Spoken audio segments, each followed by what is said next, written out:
It's Friday, February 27th, 2026, and this is the Washington Times front page. Thanks for joining us.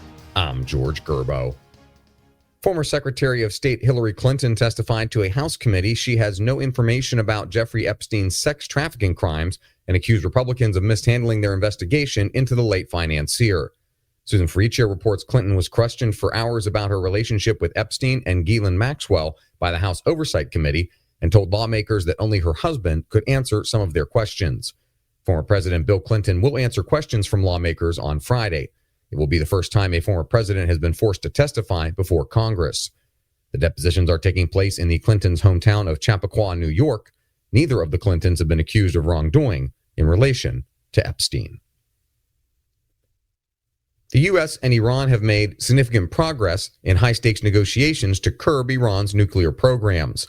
Von Kake reports Omani Foreign Minister Badr al-Busaidi, who mediated the indirect talks in Geneva, said a fourth round of negotiations would be held next week in Vienna to give both sides time to discuss proposals.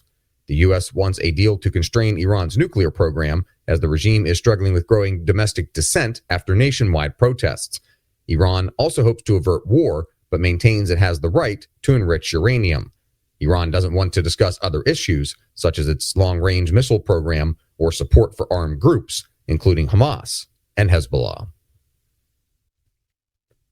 The disappearance of Nancy Guthrie has captured the nation's attention, but high-profile abductions committed by strangers are rare, and most kidnappings involve family or custody disputes.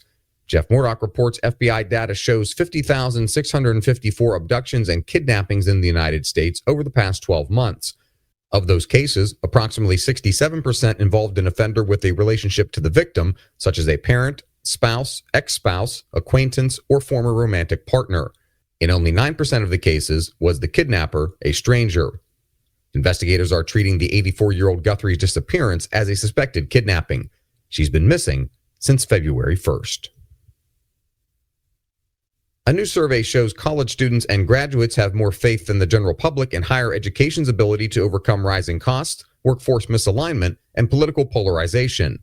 Sean Salai reports Gallup and the nonprofit Lumina Foundation found that the share of adults expressing a great deal or quite a lot of confidence in universities dropped from 57% in 2015 to 42% in 2025. Current university students, however, expressed a more positive outlook. Roughly 9 in 10 surveyed praised the relevance of classes for their future careers. Just 2% reported feeling politically unwelcome, and roughly 9 in 10 of all undergraduates surveyed said their degrees were worth the cost. A half dozen parents and 2 Jewish groups have accused California of allowing anti-Semitism to fester in K-12 public schools. Valerie Richardson reports the lawsuit filed in Superior Court in Los Angeles represents the first time a U.S. state has been sued for anti-Semitism. Among school districts cited in the motion include those in Los Angeles, Santa Clara, San Francisco, and Oakland. And finally, California Governor Gavin Newsom has led in several 2028 Democratic presidential polls, but none of the potential candidates is currently attracting much support. Susan Ferricchio reports the latest Echelon Insight survey of voters showed Newsom with 24% of the vote in a hypothetical Democratic primary matchup against other party favorites. Former Vice President Kamala Harris, the party's 2024 presidential nominee, garnered 18% of the vote in the poll, followed by New York Representative Alexandria Ocasio-Cortez with 9% and former Transportation Secretary Pete Buttigieg with 8%. Harris hasn't committed to running again. She said on a podcast this week that she hadn't decided, and added that she might when pressed by the interviewer. Find all today's front page stories at WashingtonTimes.com/front page or the Washington Times app, and find us wherever you get your podcasts. You can also find us on social media at Wash Times for breaking news, sports, commentary, and more. For the Washington Times, I'm George Gerbo.